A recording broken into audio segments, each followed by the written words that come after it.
do problema da transparência. Esses casos que aqui citei são fruto direto da falta de transparência das contas públicas. Esses foram descobertos, mas há outros, muitos outros, que permanecem ocultos aos olhos da sociedade e da imprensa. Inicialmente, gostaria de deixar claro que a CPI não teve acesso à maior parte dos recursos destinados às ONGs. Estima-se que elas estejam recebendo 10 bilhões de reais por ano, sendo um terço proveniente do governo federal, um terço das estatais e um terço oriundo de transferências voluntárias a estados e municípios. Só há transparência pública nos repasses federais, nos demais não há. A Petrobras recusou-se a atender requerimento da CPI no sentido de encaminhar os repasses que fez às ONGs, embora seja obrigado a divulgar todos os contratos em seu site, o que a empresa só fez para os últimos 12 meses. Quanto aos repasses federais a estados e municípios, seria necessário investigar o quanto foi destinado às ONGs, mas a CPI não fez. Nos sistemas federais de informação, só aparece o nome dos estados e municípios, ficando oculto o senador Pedro Simon, o real destino final das transferências voluntárias, boa parte das quais se destinam às ONGs. No caso das fundações de apoio, os números reais são bem maiores do que aqueles que o governo enviou à CPI. Só enviaram os recursos de convênio. Não enviaram muito dos repasses de órgãos federais, inclusive os feitos pelas universidades. Dentre as grandes fundações, não vi nenhuma delas divulgar em seus sites a fonte de dinheiro que recebem, nem como esse dinheiro foi gasto. São caixas pretas, destinadas a ocultar despesas que deveriam estar anunciadas. Ressalto que, em 2007, todos esses dados deveriam ser públicos. As normas assim determinam, porém o governo não manifestou interesse em vê-las cumpridas. Vou explicar a origem dessas normas.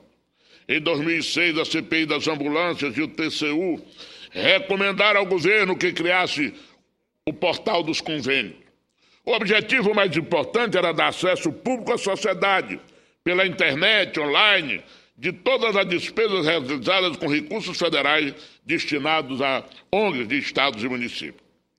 Em 29 de novembro de 2006, a CPI das ambulâncias promoveu um debate com os ministros do Planejamento, Paulo Bernardo, e com o de Controle e Transparência, Jorge Age, sobre o controle das transferências voluntárias.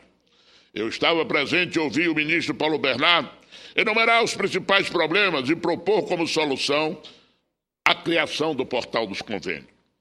Indagado a respeito do prazo necessário para a criação e implementação do sistema informatizado de controle de convênio, o ministro Paulo Bernardo afirmou que o Ministério estava trabalhando com dificuldade nesse projeto, calculando que levaria aproximadamente um ano para colocá-lo em plena operação, ou seja, até o final de 2007. Em junho de 2007 foi divulgado o relatório das contas de governo de 2006, elaborado pelo TCU. A principal ressalva dizia respeito à falta de controle dos convênios entre a União, Estados e municípios. As transferências voluntárias haviam sido alvo de sucessivas fraudes, investigadas em operações da Polícia Federal com a navalha e a sanguessuga. O TCU constatou que o governo não tinha estrutura para fiscalizar os recursos que repassava. Os processos dos convênios passavam mais de 5 anos aguardando análise, legitimando toda sorte de irregularidade. Até 2005, havia um estoque de 12 bilhões e meio de reais em recursos que o governo desconhecia o resultado.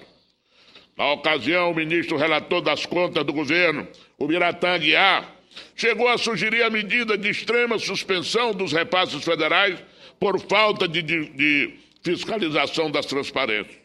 Nas suas palavras, se não forem restabelecidos os mecanismos de acompanhamento do Estado sobre todo o ciclo de transferências voluntárias, a medida mais sensata pode ser a sua suspensão até que se recobre seu controle. No mês seguinte, em julho de 2007, o presidente da República assinou o decreto 6.170, instituindo o portal dos convênios, por meio do qual todas as despesas utilizadas por ONGs, estados e municípios seriam disponibilizados ao público via internet. O portal seria o fim dos gastos secretos com recursos públicos. Gastos que até então só o Ministério poderia ter acesso, se quisesse. Gastos que vinham permanecendo mais de 5 anos sem sequer receber análise, oculto da população e da imprensa.